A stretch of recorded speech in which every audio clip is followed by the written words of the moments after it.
इकरा हसन को तो विजयी बनाया जाएगा। अगर इकरा, और यहाँ की धरती भी पुकार रही है अब की बार,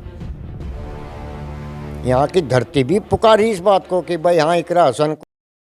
चौधरी इंद्रपाल जी, मेरा सवाल आपसे सबसे पहला ये है कि आपके मन में क्या है, जिस तरीके से 2024 का लोकसभा चुनाव आने वाला है, तो आप क्या चाहते हैं? जयंत चौधरी अखिलेश यादव के साथ ही बने रहें या उन्हें भारतीय जनता पार्टी में शामिल हो जाना चाहिए? देखो विपिन भैया, मेरा विचार तो मेरे अपने जो मन की उपज है, मेरा मन की उपज तो ये है कि उनको उन्हीं के साथ बने रहने में फायदा है। अखिलेश यादव के साथ में बने रहने में फायदा है। क्या फ़ायदा है? फायदा ये है जी कि उनको मुस्लिम वोट भी मिल जाएगा, यादव वोट भी मिल जाएगा और कुछ जाट भी मिलेंगे, ऐसी बात नहीं।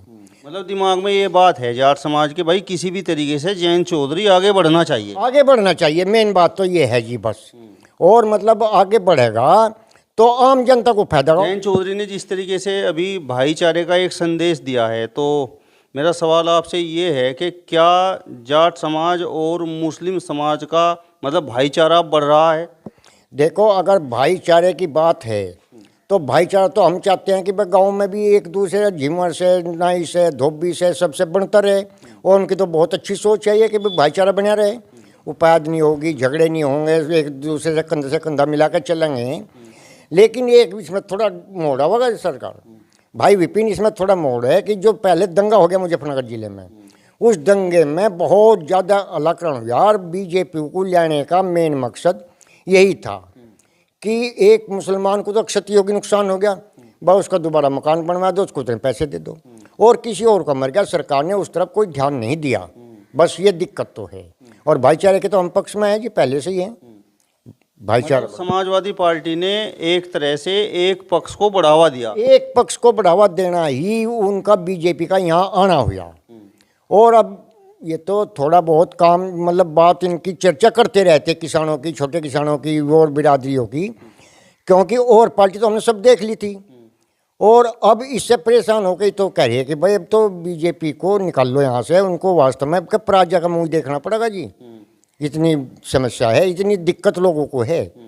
प्रदीप चौधरी, देखो मैं ऊन का ही रहने वाला हूँ और मेरा गांव भी ऊन ही है, मतलब हमने आज तक प्रदीप चौधरी की का चेहरा नहीं देखा जी, कैसा है कैसा नहीं। वो पता नहीं ऊन में आया ही नहीं, पता आया भी हो हम जानते नहीं। ये बात है जी, अगर प्रदीप चौधरी को दोबारा फिर लाओ, किसी को भी लाओ वो, लेकिन जनता परेशान हो लीजिए बीजेपी के शासन में फिलहाल बहुत ज़्यादा। मेरा सवाल आपसे ये है कि जिस मुजफ्फरनगर दंगे की आपने बात की, तो क्या आपका समाज, आप उस दंगे को भूल गए? हम उस दंगे को भूल लेनी, लेकिन जयंत अगर भाईचारा बनाना चाहता है, देखो सांझ का खोया सुबह पा जाओ, वो भूल खोया भी ना मान लो। अगर वो भाईचारा बनाने की कोशिश में है तो हम भाईचारे के पक्ष में हैं और तादिल से हैं जी। भाईचारा तो हम अपने गांव में भी बनाना, मोहल्ले में बनाना चाहते हैं।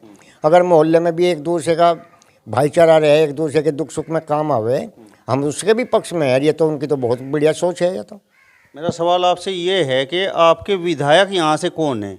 मेरे फिलहाल तो विधायक जी यहाँ पर नाई दसन हैं, और नाई दसन अब तो जेल से शायद रिहा भी हो गए हों, लेकिन उनको देखो ऐसे विधायक का हो जाना, चलो गठबंधन से हुआ था वो, हमें तो जयंत के कहने के अनुसार ही वोट देना था।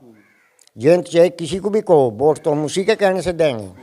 तो इसी वजह से वो जयंत अगर ना होता, वो गठबंधन ना होता, तो शायद वो सीट भी ना निकलती।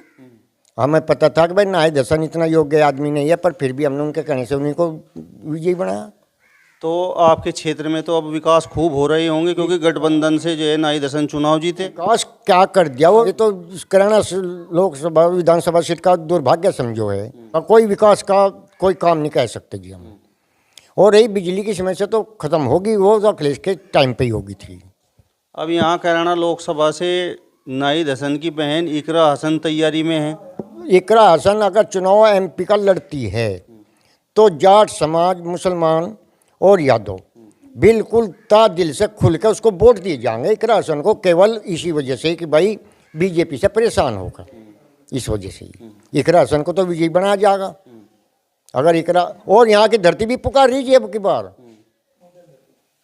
यहाँ की धरती भी पुकार रही इस बात को कि भाई हाँ इकरा हसन को, मतलब इकरा कभी छोड़ोगा, किसी को भी गठबंधन चुनाव में किसी को भी टिकट दे तो उसी को मतलब वो देगी, ये देख लिया कि भाई प्रदीप भी आ लिए, हुकम सिंह भी चुनाव जीत के चले गए, मंत्री भी रह लिए, शुरू से आखिर तक मंत्री रहे हुकम सिंह तो, लेकिन यहाँ पर कोई खास विकास नहीं हो पाया। और लोग बाग बिजली के छापे लगे हैं भाई, वो चलो चलो हम लोग कानून व्यवस्था भी ठीक बनी रहे, कानून व्यवस्था के तो हम पक्ष में हैं, बिजली की चोरी हो तो उसको रोको, तो उस पक्ष में तो हैं। मेरा सवाल आपसे ये है कि इकरा हसन ही यहाँ से गठबंधन का चुनाव जीत सकती हैं, या गठबंधन से कोई आ जाए वही चुनाव जीत जाएगा? देखो जी, कैंडिडेट का भी फर्क हो। अगर इकरा हसन यहाँ से चुनाव जीत आवेगी चुनाव में, तो वो चुनाव जीत तो सके, जीत सकेगी। और को A to Z अगर कोई बुद्धा कैंडिडेट अगर नहीं जीत पाएगा, इस साल बीजेपी से प्रदीप आ गया तो कभी भी उसकी जमानत भी नहीं बच पाएगी, हमारा तो विचार ये है। और कोई योग्य ही आ गया तो वो देख से जैसे हो, वो कुछ मतलब अपने ज़्यादातर 20-30% वोट बत्ती ले सके, बस इतना कर सके। लेकिन इकरा हसन भी सीट निकाल लगी, इस बार तो निकाल लगी जी। मतलब हिंदू मुस्लिम का कोई, हाँ वो बात भूल के जी, फिर नहीं मतलब वो हिंदू मुस्लिम वाली बात नहीं रहने की। फिर अगर इकरा हसन कोई टिकट दिया तो जागा पूरी सहमति से ही, भाई गठबंधन पार्टी उनको वो करेगी, इनवाइट करेगी, उनको भेजेगी, तो पूरे गठबंधन की सलाह होकर तो दिया जाएगा। कोई एक कैंडिडेट का काम थोड़ा, एक आदमी का काम थोड़ा।